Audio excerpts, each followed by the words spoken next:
All right, welcome to The Explainer. Today we're diving into a really critical turning point in the novel Ghost. We're talking about chapters 4 and 5, where a series of events pushes our main character, a young runner with a pretty heavy past, towards a decision that is going to change absolutely everything for him. So this question right here, it's at the very core of what drives our guy, a kid who calls himself Ghost. It's what kicks off this vicious cycle for him, right? A cycle of massive pride, then soul-crushing embarrassment, and finally, one really desperate choice. Okay, so let's start with Ghost's pride. When we first meet him, his confidence is, well, it's completely off the charts. The book actually has the perfect phrase for it: undeserved arrogance. I mean, get this. He genuinely, truly believes he could beat Usain Bolt, the fastest man alive. And this just perfectly sums him up, doesn't it? He's a teenager in regular old high tops, has never sprinted professionally in his life, but in his head, he's ready to take on a world record holder.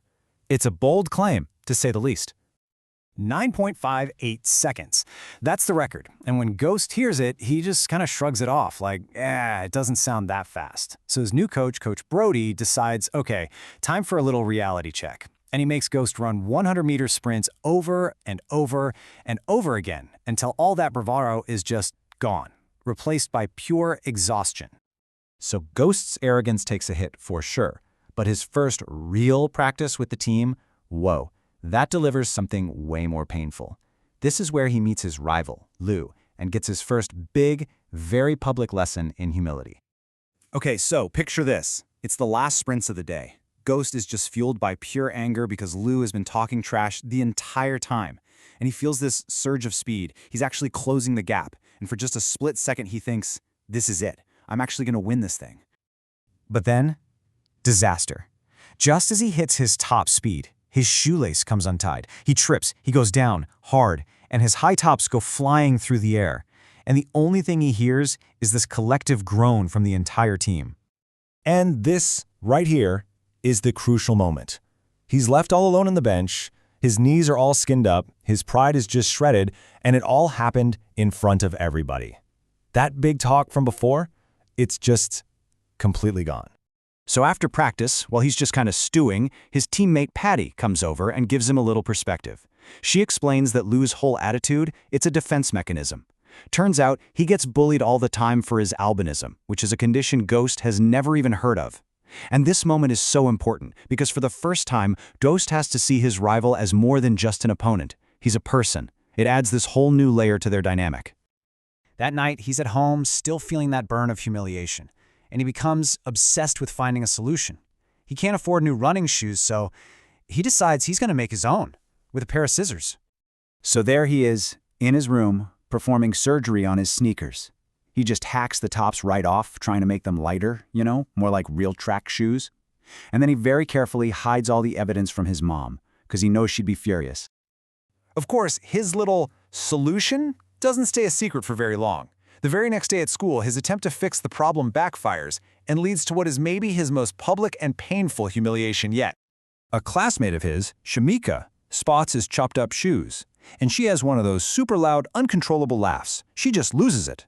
And pretty soon, the entire class is laughing with her. The book describes his feelings so perfectly, calling it an internal scream. He's just trapped, wishing he could literally disappear into the floor. He can't face anyone, so Ghost does something he has never, ever done before. He cuts school. He just wanders around, not really going anywhere, until he finds himself drawn to a sporting goods store, a place just filled with all the solutions he can't possibly afford. And there they are. The perfect pair of track shoes. They're these gleaming silver bullets that just look fast sitting on the shelf. But then he sees the price tag, and that tiny bit of hope he had just vanishes. They are completely and totally out of reach. So what happens next is this really tense, impulsive moment. It happens in these quiet, deliberate steps. He tries them on, they're a perfect fit. He sees his chance when the clerk is distracted, and in just a few seconds, he slips the new shoes into his backpack, puts the empty box back on the shelf, and walks out. He's just stolen the one thing he believes will finally make the laughter stop. So Ghost gets out of the store, his heart is just pounding. The weight of those shoes in his backpack feels incredibly heavy. He runs to the one place he's always felt safe, Mr. Charles's corner store. But that feeling of safety, well, it's about to be shattered. He's helping Mr. Charles with a delivery, trying to act normal, when Mr. Charles asks him to carry the very last box into the back storage room. Now, this isn't just any storage room. It is the exact same room where he and his mom hid in terror from his father years ago. And as he steps inside, the door swings shut behind him and the lock clicks. It's stuck. All of a sudden, he's plunged into darkness. He's trapped in the one place that holds his absolute deepest trauma. And all that fear from that night comes rushing back. Only now, it's amplified by the fresh guilt of the stolen shoes sitting in his backpack. This moment is just pure panic. When Mr. Charles finally yanks the door open, Ghost doesn't wait. He doesn't say a word. He just bolts. He's running from the store, he's running from the memory, and really, he's running from himself.